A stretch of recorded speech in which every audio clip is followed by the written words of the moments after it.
tell you, Jono, I'll be glad when you're old enough to serve the beer. I can do it now. Legally, I mean. If I do it now, will they arrest me? No, me, or maybe your granddad. So if you want to see one of us in jail, start serving the beer, but make sure somebody reports it. My dad could get you out. He might very well do that, but let's not test that theory. Oh, little Dan, you don't look like you're having any fun at all. I'm having fun. Oh my goodness. What's the matter? Well, I'm mad on my way out. Little John, that could be very dangerous. Why don't you go over there and fix it, okay? Before someone sues us, okay?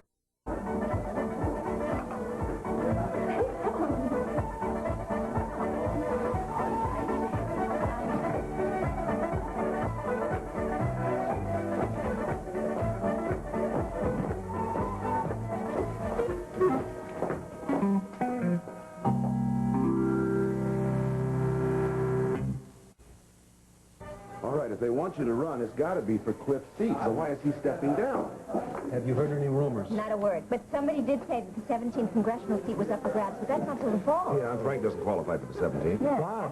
Bob, we'll find all that out later. Don't worry about it. Right. The big question now You want to run. Does he want to run? Look at that man's face. I tell you, I have wanted to get back to Washington since the day I left. It's where I think you ought to be, Frank. We all think that, but is it too soon?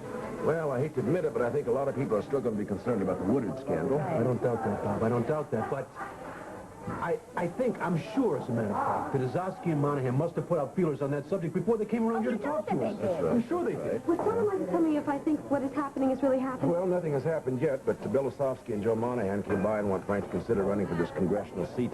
That's nothing? Well, he hasn't decided yet. But it would be great, wouldn't it? It would be terrible. Well, there's one vote we can be sure the other side will get, huh?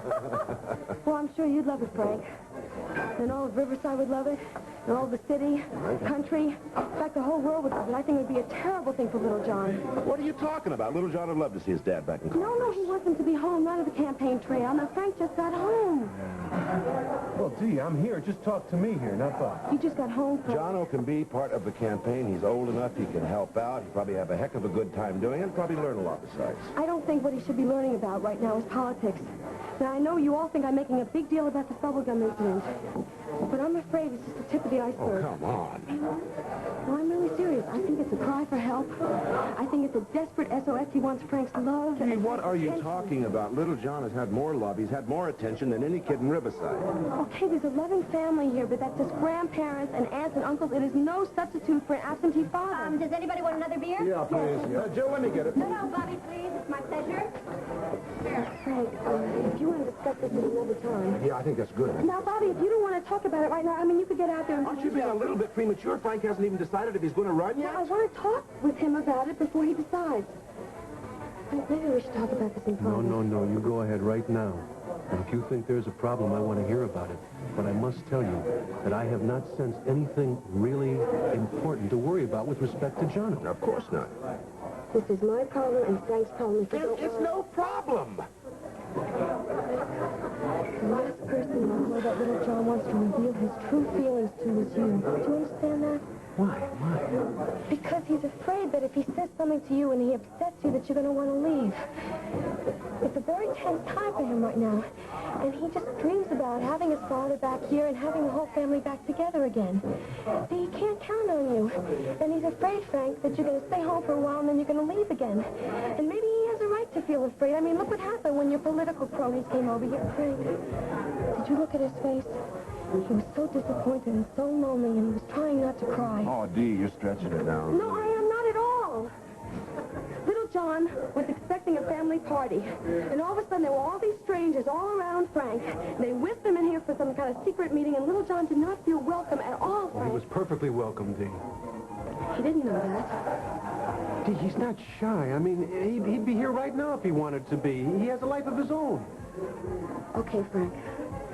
Now, I understand that you don't want to feel that Little John is insecure. Now, when I face that fact, I feel very, very guilty about it. But Maeve and Johnny and myself, we have been working very hard to make sure that Little John feels good about himself. And Bobby, too. Bobby, you've been absolutely wonderful. But Frank, do you understand something? We have failed because we are no substitute for a father. His own father in his own house. You know, a lot of politicians, they don't run for office because their family doesn't want them to. Oh, boy, I am so stupid. What's the matter? I left my purse on the bar. Anything missing? Yeah, $40, two $20 bills.